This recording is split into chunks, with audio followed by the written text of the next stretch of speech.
11 auction games, every weight class covered, from 5-minute fillers to 4-hour epics. This is the genre that refuses to age. By the end of this conversation, you will know exactly which auction game belongs on your table. And which one you should probably leave on the shelf. Here's the thing about auction games. They are unlike almost everything else in the hobby. When you're playing worker placement or deck building, you can hide behind your engine.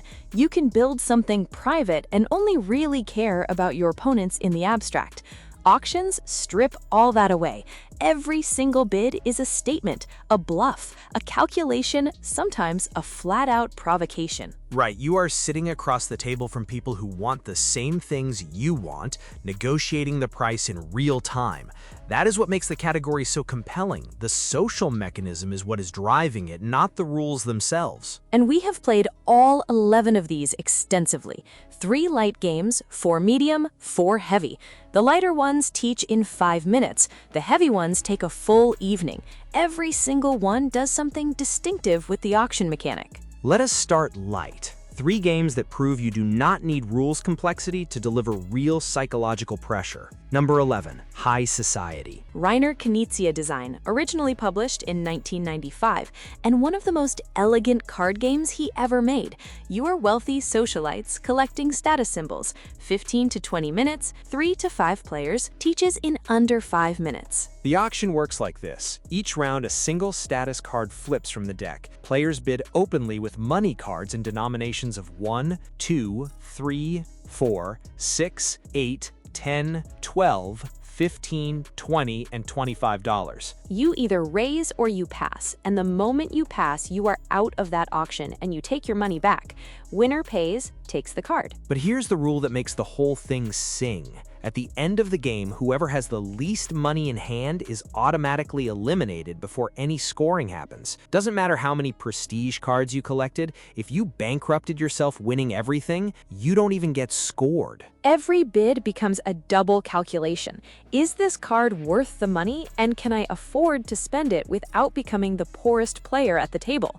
You are never bidding freely, and because money cards are played face up, everyone knows where everyone else stands financially. The pressure is constant. There's also a beautifully considered deck structure. 16 status cards total. 10 luxury cards that score positive points, 3 prestige cards that double your total status, and 3 disgrace cards that reduce it. 4 of those 16 cards have a distinctive border, the 3 prestige doublers, and 1 disgrace card. When the 4th of these bordered cards is revealed, the game ends immediately. That countdown forces decisions and stops the game from outstaying its welcome. The prestige doublers are worth chasing, the 1 negative bordered card is worth avoiding, and the elimination rule ties everything together.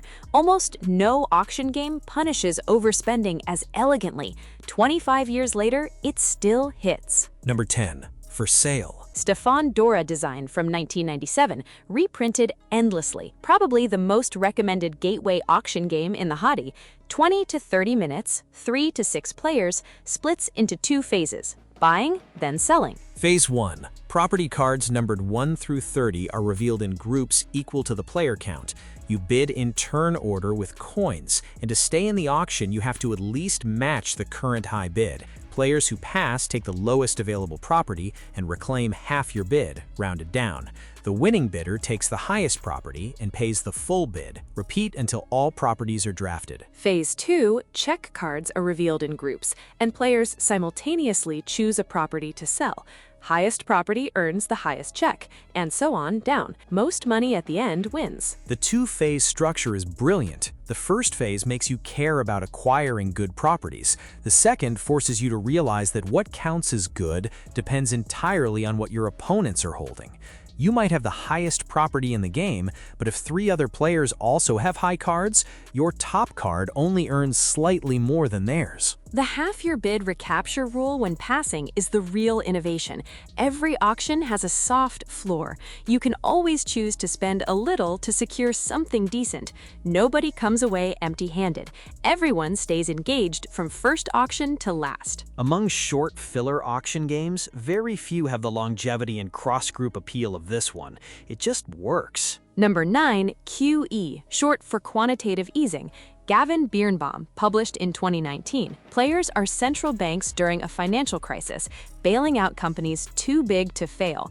16 company tiles in a 4-player game, divided into 4 countries and 4 industries. 30 minutes, 3 to 5 players. And here's the rule: you can bid anything. Anything. Each player gets a dry erase bidding board and marker. One player is the auctioneer, places an opening bid openly. Everyone else submits a secret bid by writing any number they choose.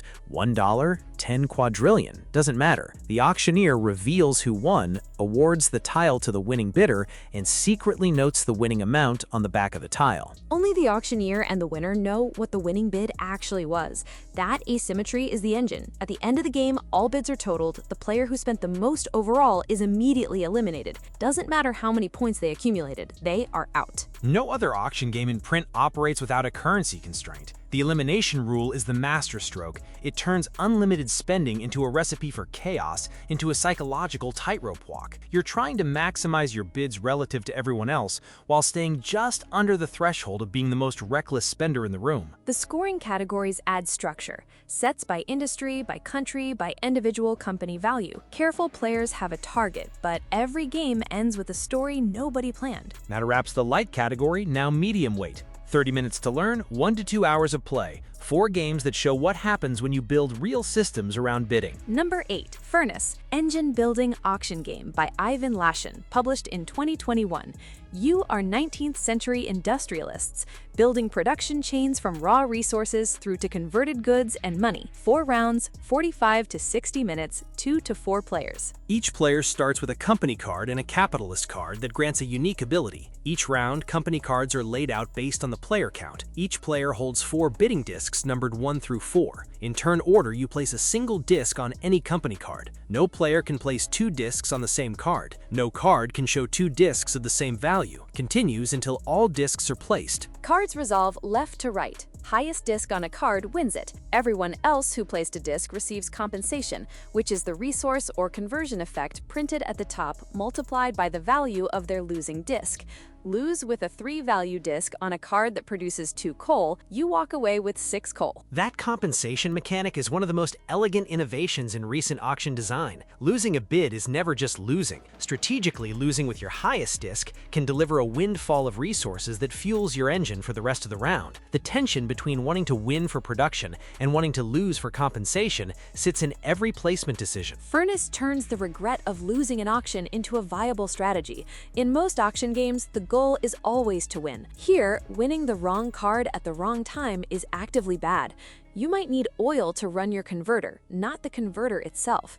Knowing when to deliberately lose with a high disc separates experienced players from beginners. Number 7. Cyclades, mythological strategy game published by Madagot in 2009, designed by Bruno Cafala and Ludovic Mablanc. You are Greek city-states competing to build 2 metropolises, structures that trigger the end of the game and secure victory. 90 minutes to 2 hours, 2 to 5 players. At the heart of Cyclades is the divine favor system. Each round, 1 offering space per god is placed on the board. Players bid gold to claim each deity. 5 gods. Ares controls military movement and lets you build fortresses. Poseidon builds ships and opens ports. Zeus grants priests who reduce future bidding costs and lets you build temples.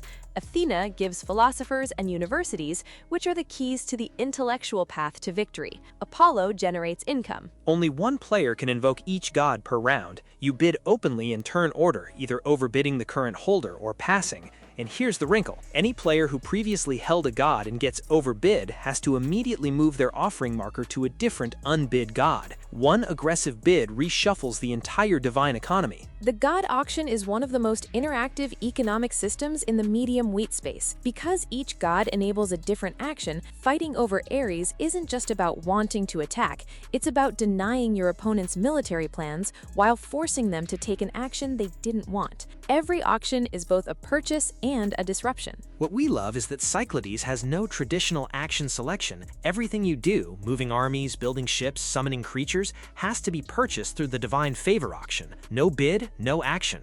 Gold management becomes existential. A player who runs out of gold is locked out from influencing the board for that round. And the mythological creatures available to anyone invoking any god except Apollo add asymmetric power that can swing the board state in one turn.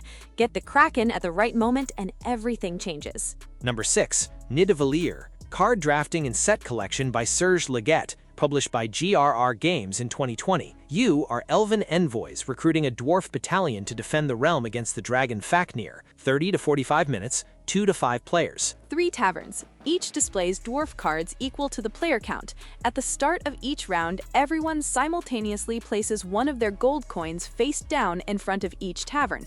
Then everyone reveals. In each tavern, the player who placed the highest coin chooses first, then next highest, and so on. Ties are broken by gem value. The player with the higher gem picks first, and then the tied players swap their gems. The crucial twist is the coin upgrade system. Each player has 5 coins, 3 assigned to the taverns and 2 held in reserve. If you deliberately bid 0 at a tavern, you pick last from that tavern's cards, but you gain something in return. Your 2 reserve coins are added together and the higher one is replaced with a coin of the combined value from the treasury. Your coins are never spent. They cycle and strengthen over time. The simultaneous bidding across 3 taverns is beautifully tense. You're never thinking about just one auction. You're allocating 3 coins across 3 competitions, hoping to win the tavern with the dwarf you need most while accepting defeat in the others. Every allocation is a gamble. The coin upgrading system is what elevates this above simple drafting. Investing in better coins pays dividends in future rounds, but every round you spend upgrading is a round you're not bidding competitively. Managing the long-term economy while competing for immediate card value is the central puzzle. Simultaneous multi-auction format is rare in this weight class. Most auction games run 1 auction at a time. Nidavellir runs 3, and the fact that your coins are a fixed, upgradable set rather than a disposable currency creates a completely different relationship with your bids. You never spend a coin permanently, you invest it. Number 5. Raw. 1999 Nitsea, originally published by Elia, reprinted constantly since. Widely considered one of his finest works and one of the definitive push-your-luck auction games in the hobby. Players are pharaohs of ancient Egypt, accumulating civilization tiles across 3 eras, 45 to 60 minutes, 2 to 5 players. Each player holds a set of sun tokens with unique numbers. These are the bidding currency for the entire game. On your turn, you either draw a tile from the bag and place it on the auction track, or you call raw to trigger an auction immediately. Auctions also trigger when a raw tile gets drawn. When an auction fires, everyone simultaneously reveals a single sun token. Highest token wins the entire collection of tiles on the track.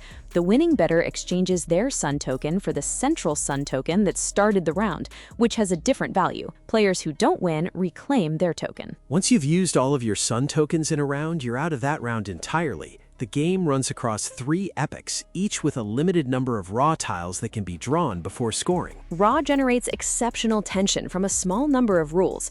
The ticking countdown of raw tiles means every draw could end the era prematurely, saving valuable tile collections or stranding them. The sun token exchange creates a constantly shifting bidding pool. The value of your currency changes every time you win an auction.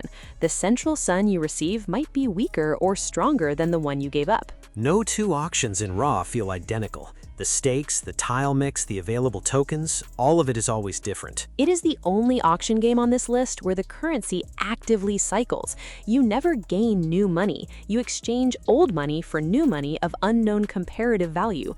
25 years in print across multiple editions for very good reason.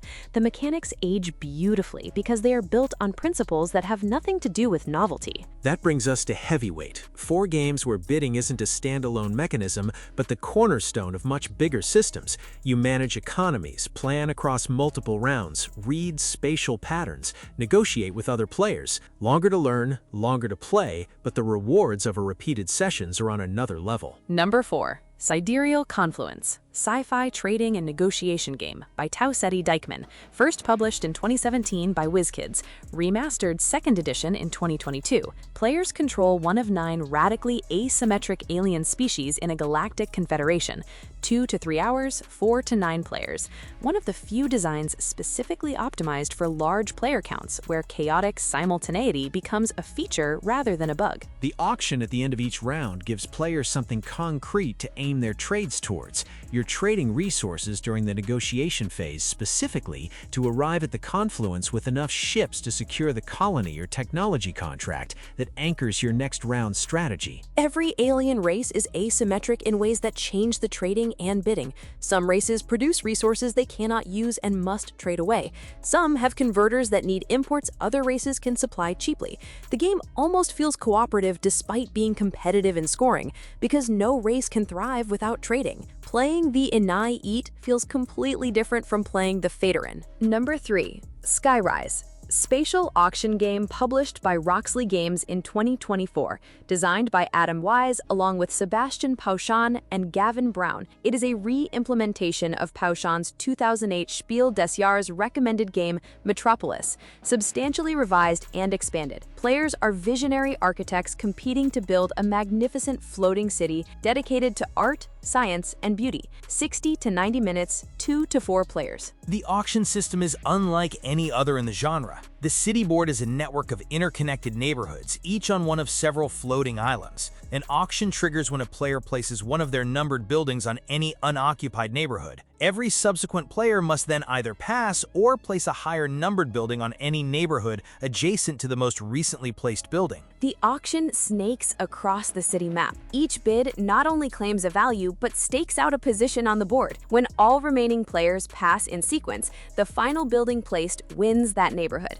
All other buildings placed but not winning get returned to their owners. In the second era, each player gains access to a single wonder building that can be played to win any current auction outright. The spatial dimension is what elevates this above a conventional bidding game. When you place a building, you are not just making a bid, you are choosing a location that dictates where the auction can go next.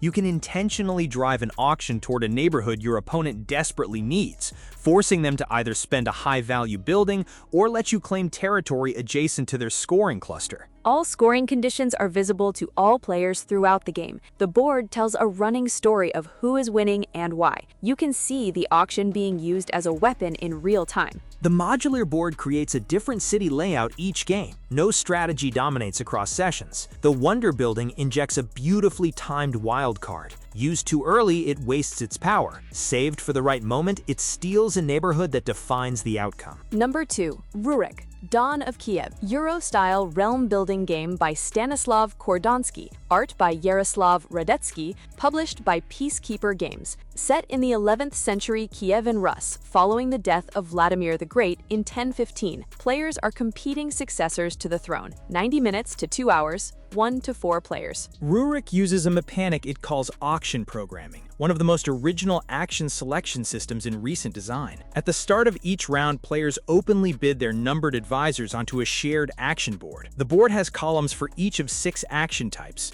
muster, move, attack, tax, build, and scheme. Advisors stack in descending order within each column, highest at the top. And here is the core tension. Advisors with higher numbers deliver stronger versions of their action, but advisors with lower numbers resolve first. Placing a low advisor means a weaker action, but you take it before your opponents.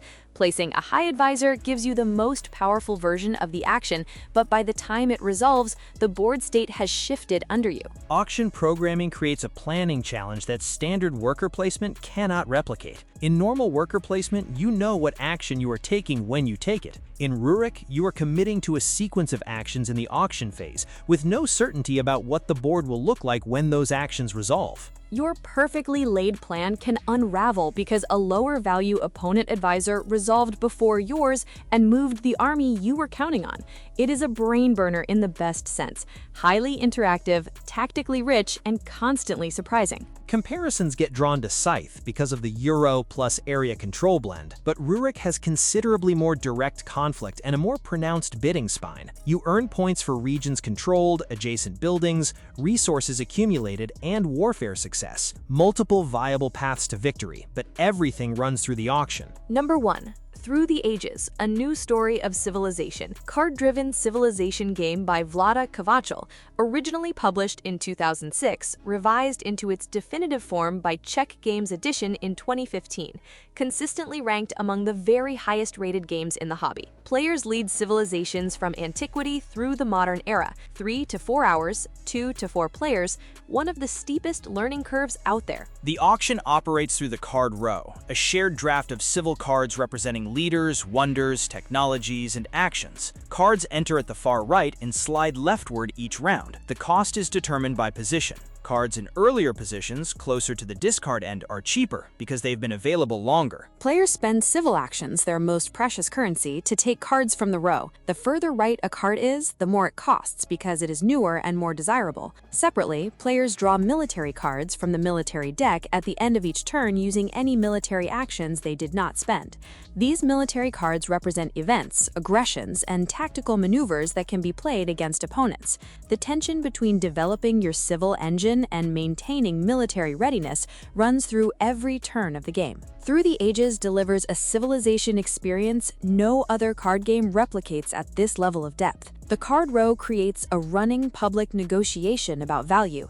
A card nobody wants becomes cheaper every round. A card everyone wants gets taken immediately, regardless of cost. Every era shifts the relative value of every card type. A technology that seemed expensive in antiquity may become essential in the modern era when its upgraded version appears. Leaders appear once and they are gone. That creates moments of urgency around the bidding that feel unlike anything in lighter games. Some of our most memorable plays have come down to whether someone could afford to grab a leader the moment they appeared. What distinguishes this from every other game on this list is scale. The auction isn't a scene, it is the stage on which an entire century-spanning narrative plays out. The military event system, which allows players to attack and raid each other through military card plays, adds an aggressive layer to what could otherwise be a pure economic puzzle. Civilizations that neglect military investment leave themselves exposed to events that drain their resources and culture. Managing the tension between civil development and military readiness, all while competing in the card row for the cards that enable both, is the central experience. No auction game produces richer, emergent stories across a full game arc.